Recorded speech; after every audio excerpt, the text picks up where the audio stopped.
પહેલાં તો અહીં માતા મરણ શું છે એની સમજ સમુદાયમાં નથી. માતા વિશે જે કંઈ શબ્દો આવે એ પહેલાં કશી વાતો થતી નથી. માતા સ્વાસ્થ્યના મુદ્દા એ ઘરના વ્યક્તિથી માંડીને આજુબાજુના પડોશી માંડીને સમાજના લોકોથી માંડીને બધાને મદદ કરવાની જરૂર છે. માતા સ્વાસ્થ્ય એટલે બાર મરણ ના થવું જોઈએ કે પછી માતું મરણ ના થવું જોઈએ.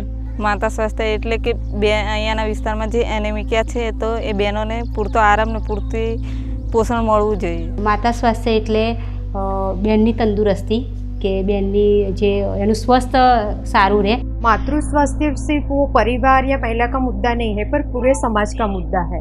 માતા સ્વાસ્થ્યનો અધિકાર છે. જે પણ બેન સગર્ભા બને છે તો એને પોતાનો અધિકાર મળવો જોઈએ. 20% जो मटर्नल डेथ्स होती हैं वो ग्लोबली वो भारत में होती हैं.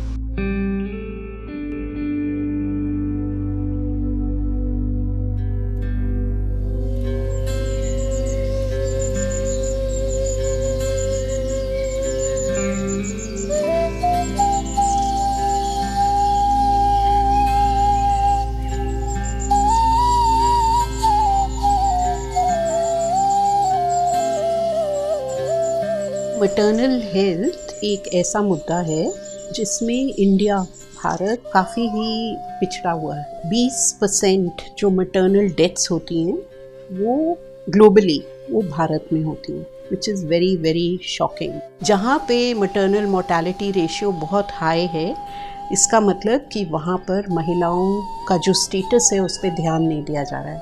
हमारा मकसद ये था कि हम हाईलाइट करें this is not only a women's issue, ये समाज का एक मुद्दा है. सोसाइटी का भी उतनी ही जिम्मेदारी बनती है जितनी कि हेल्थ सिस्टम्स की बनती है.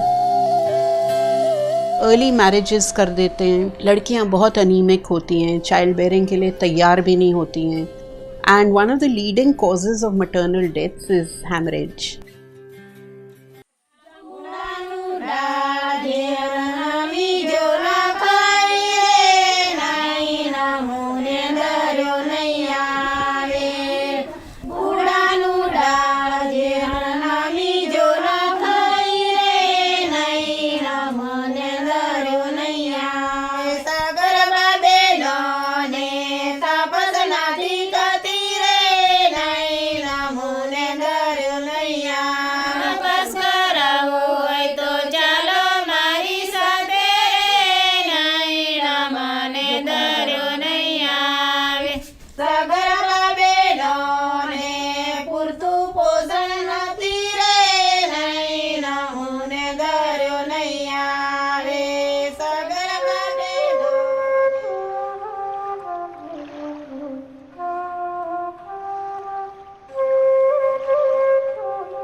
हम 3 साथी एक फैक्ट फाइंडिंग कमेटी के लिए गए थे. बड़वानी मध्य प्रदेश का आदिवासी क्षेत्र है एंड बड़वानी के डिस्ट्रिक्ट हॉस्पिटल्स में बहुत सारी मटर्नल डेथ्स रिपोर्ट हुई थी. ये जो मटर्नल डेथ्स थी ये प्रिवेंटेबल थी. These women need not have died and every preventable maternal death is actually a violation of women's right to life. वो जब हमने देखा तो हमें लगा कि health system factors and social factors सब combine करते हैं and उससे हमें समझ में आए कि maternal health पे काम करने की बहुत ज़रूरत है. પહાડી વિસ્તાર છે એટલે થોડું છૂટાછવાયા ઘરો છે. બહેનોને ગામથી બહાર સુધી રોડ સુધી આવવામાં એમને બહુ જ મુશ્કેલી પડે છે.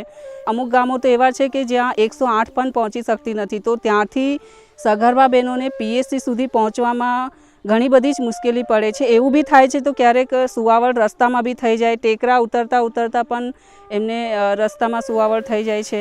પીએચસી જે પ્રાઇમરી હેલ્થ સેન્ટર છે ત્યાં સગર્ભા બહેનોને જે એમની જે સેવાઓ જે મળવી જોઈએ એ બહુ અપૂરતી મળે છે, અનિયમિત મળે છે અને સ્ટાફ પણ પૂરતી નથી. પેલો રોડ નથી એ રોડે અમે જોડીમાં ઘાલી લઈ ગયા હતા. ઘણા બધા ભાઈઓ ને બહેનો એ બેનને જોડીમાં ઘાલી 2 બાળકો, એક બેબી ને એક બેબો દર્શન કર્યું. હજુ છે એ બેન, હા એ બાળકો પણ એક છોકરી એટલે જ મરી ગઈ. पूरी सुविधा तो मतलब कि अभी तक रूरल में जितनी चाहिए उतनी पहुंची तो है ही नहीं. सगर्भा बहनों को मेन परेशानी क्या है कि यहाँ उनको डाइट का पता नहीं होता है कि क्या खाना चाहिए और क्या केयर करनी चाहिए प्रेगनेंसी के दरमियान। હિમોગ્લોબિન जो होता है वो यहाँ बहुत कम होता है। પહેલાં સગર્ભા બેન થતા હતા તે એમને નોંધણી નથી થતી હતી, કે પછી વજન નથી થતો હતો, લોહીનો રિપોર્ટ નથી થતો હતો, બીપીની તપાસ નહીં થતી હતી। ખાસ તો એમને છે ને ફેમિલી જ્યારે કુટુંબવાળા નથી માનતા કે હોસ્પિટલમાં ડિલિવરી નથી કરાવી, બેન તો એગ્રી જ હોય છે। घर पे रहते हो ना, वहाँ से कीचड़ में हम इतने कीचड़ में जाते, प्राइवेट में जाते थे हम पहले, पैसा वगैरह सब कुछ ज़्यादा लेते थे। આ વિસ્તારની પરિસ્થિતિ પહેલી એવી હતી કે જે સરકારની સેવાઓ છે એ લોકોને ખબર નહોતી કે અમારે પીએસસીમાં સીએસસીમાં અમારે સરકારી સેવાઓ લેવી જોઈએ। રસીકરણ છે, રસીકરણમાં જવું કે મમતા દિવસમાં જવાનું કે આયન ગોળી લેવાની કે કેલ્શિયમની ગોળી લેવાની કે આવી કશું જ ખબર નહોતી। બહેનો અત્યારે કડિયા કામે પણ જાય છે, દરેક વસ્તુમાં મતલબ સહભાગિતાથી જે કામ કરે છે એમાં મોટાભાગે માઇગ્રેશનનું અહીંયા આગળ વધારે પ્રમાણ છે। તો બહેનોને મહિના હોય છે તો નોંધણી અહીંયાથી કરાવે છે ને સીધા મતલબ જતા રહે છે। તો 8મા મહિને કે 9મા મહિને જ્યારે ડિલિવરી કરાવવાની હોય છે ત્યારે જ ખાલી ઘરે આવતા હોય છે। मुश्किलें ये आई कि पंचमहाल का जो एरिया है आदिवासी क्षेत्र है, PHCs काम नहीं कर रहे थे, CHCs काम नहीं कर रहे थे, ह्यूमन रिसोर्सेज थे नहीं। आनंद ऑन दी अदर हैंड सारा जो था मैटरनल हेल्थ की जो सर्विसेज प्रोवाइड हो रही थी, families were going to the private sector. Private sector was dominant. Private sector इतना स्ट्रॉन्ग था कि आशास को कमीशन देता था to bring women to their nursing homes. શરૂઆતની અંદર જ્યારે અમે લોકો કામ કરતા ત્યારે આશા વર્કરને જે પીએચસીના સ્ટાફ છે, નર્સ બેન છે, તો એ લોકો તરફથી અમને થોડી મુશ્કેલી પડી। એટલે એ લોકોને એવું લાગતું કે આ કામ અમારું છે, અમે લોકો કરતા નહીં, એટલે આ સંસ્થાવાળા આવીને કરી છે, એટલે એ રીતે અમને થોડું એ લાગતું હતું। એટલે અમારો શરૂઆતની અંદર અમારો બહિષ્કાર કરતા હતા। પછી એ લોકોને સમજાવ્યું કે ફક્ત આ અમારું કામ નહીં, તમારું પણ કામ છે, અમે તમને સપોર્ટ કરીએ છીએ।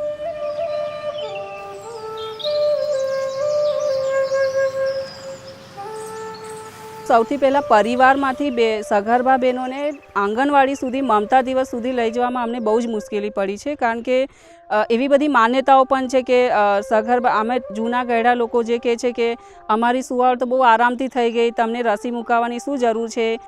જવાની જવાની હું તો મીટિંગમાં જવાની, સાસુ કહે વહુજી તારે નથી રે જવાનું, ખાના માના રેજો તમે ઘરના કામ કરજો, સસરા કહે વહુજી તારે નથી રે જવાનું, ખાના માના રેજો તમે બાળકોને સાચવજો, જવાની જવાની હું તો મીટિંગમાં જવાની, પરણ્યો કહે વહુજી તારે નથી રે જવાનું, ખાના માના રેજો તમે સ્ટેશન લેવા આવજો, जवानी जवानी हूँ तो मीटिंग। हमने जब ये काम शुरू किया तो हमें लगा कि ये जो काम है इसको अलग अलग लोकेशंस में करना चाहिए। हमने आदिवासी क्षेत्र दाहोद और पंचमहाल, वहाँ पे आनंदी संस्था हमारे पार्टनर बने।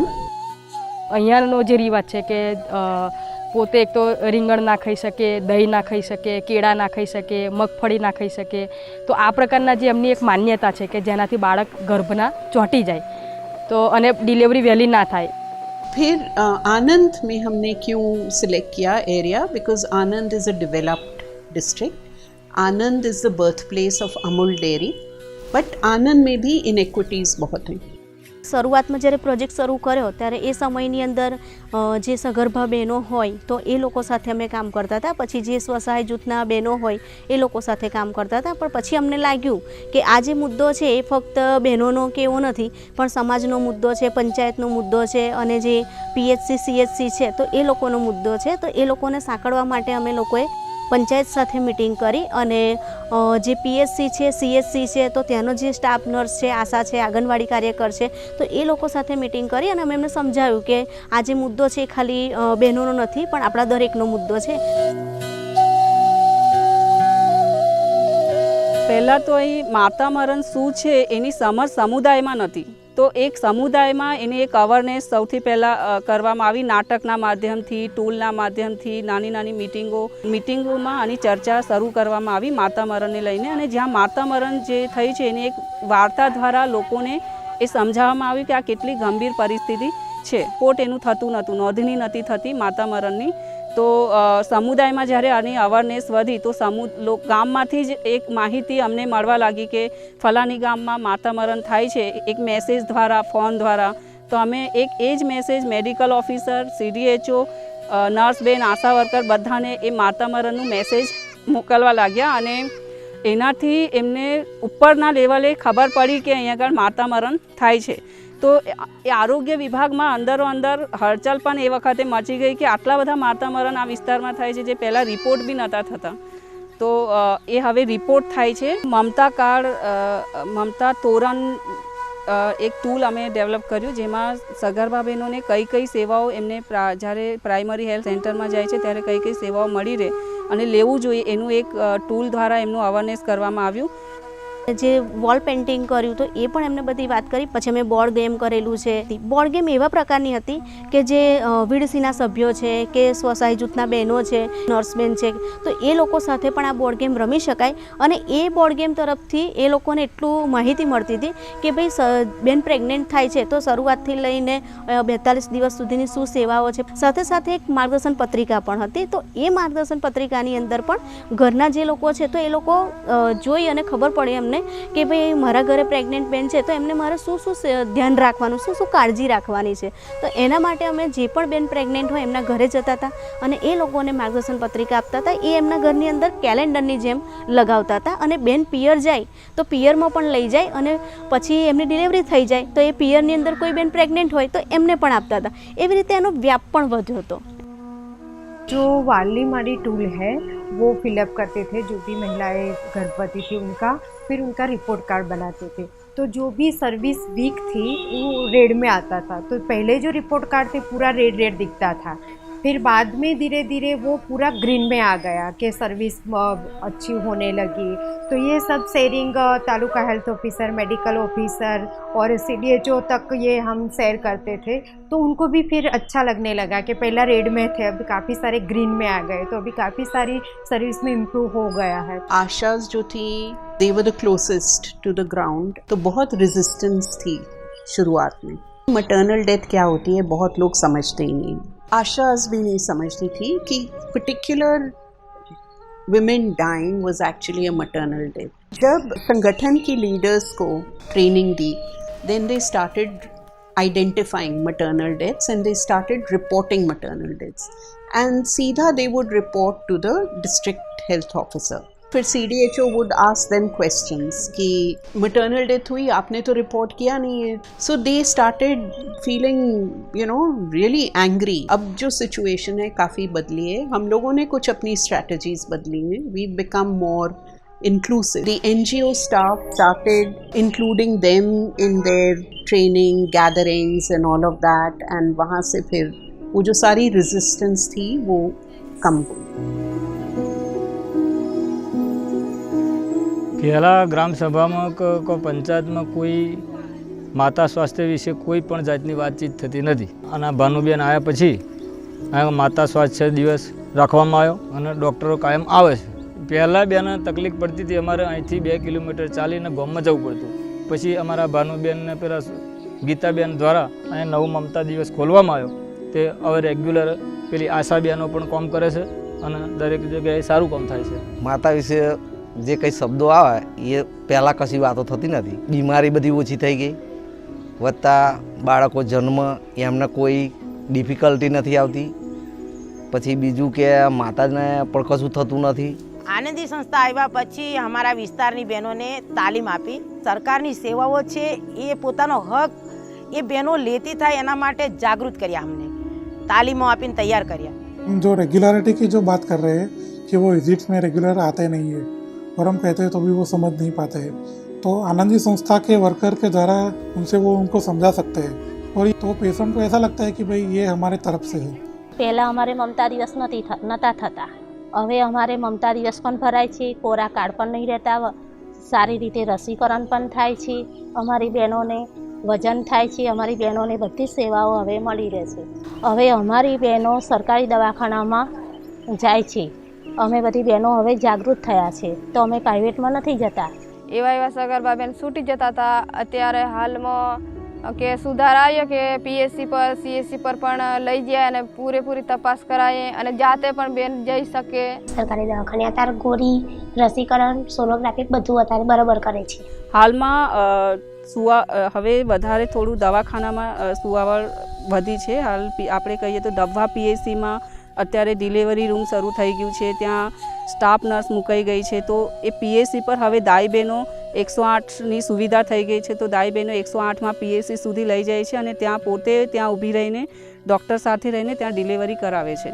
तो जब पहले रिपोर्ट कार्ड्स बने थे and the medical officers initially did not believe those report card, 2-3 चीज़ें उनको समझ में आई कि जो भी बात यहाँ पे हो रही है इज़ एविडेंस बेस्ड. दूसरी चीज़ जो उन्हें समझ में आई, अगर वो महिलाओं को इंक्लूड करेंगे their work will actually become easier. जो रेफरल प्रोटोकॉल्स के ऊपर जो काम हो रहा है वो हम जैसे ग्रुप्स ने उठाया है. नाउ नेशनल लेवल पे वो काम हो रहा है. National human rights commission and जन स्वास्थ्य अभियान ने एक वेस्टर्न रीजन पब्लिक हियरिंग रखी थी इन जनवरी 2016.